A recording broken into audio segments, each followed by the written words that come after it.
Hey guys, it's confession time. When I was a kid, 7 or 8 years old, I struggled with anxiety a good bit, and it really centered around three things. One was getting into any body of water, because unfortunately around that time I had watched the movie Jaws, and it terrified me. I was convinced that as soon as I dipped my foot in any body of water, river, lake, pool, ocean, whatever, this mechanical creature was going to come up and just swallow me whole.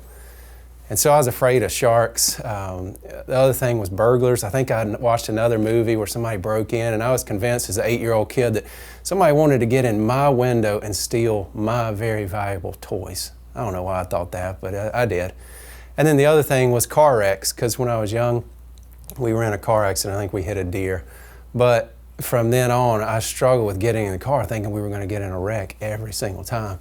And so I started to develop all these what-if statements. What if this happens? Well, what if that happens? What if? And my mom got so impatient with it, she finally decided, Darren, every time you say what if, you got to write out the whole story. You got to grab a piece of paper and you got to write it out. Play the movie forward, write the whole thing. And so I started writing out all these stories, but then after a while I realized, man, this isn't very much fun, and this stuff I'm writing, it doesn't even make sense. This is irrational. It's not true. That's what anxiety will do. It'll make you believe that it's true, but then eventually I realized it's not true and I don't have to live by these what ifs. So fast forward a few years, here I am as an adult, and honestly we still battle the what if statements, don't we? Yeah, they've changed shapes, they've changed faces, but there's a lot of anxiety and fear that still fights for our attention. Even in our world today, there's a lot of what ifs, right? What if I get sick? What if a family member gets sick?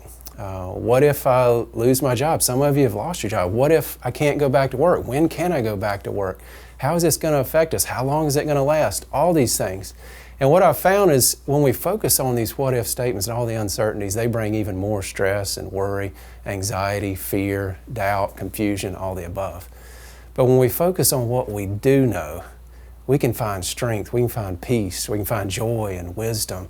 We can find purpose in the meaning of it. What do we know? Well, the one true constant we know is Jesus Christ.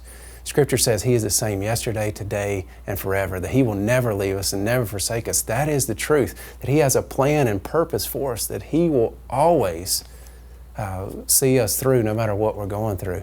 And so I choose to focus on that He loves me, that He is with me, that He will see me through whatever. And so I just pray today that encourages you in some way. Focus on what we do know rather than what we don't know.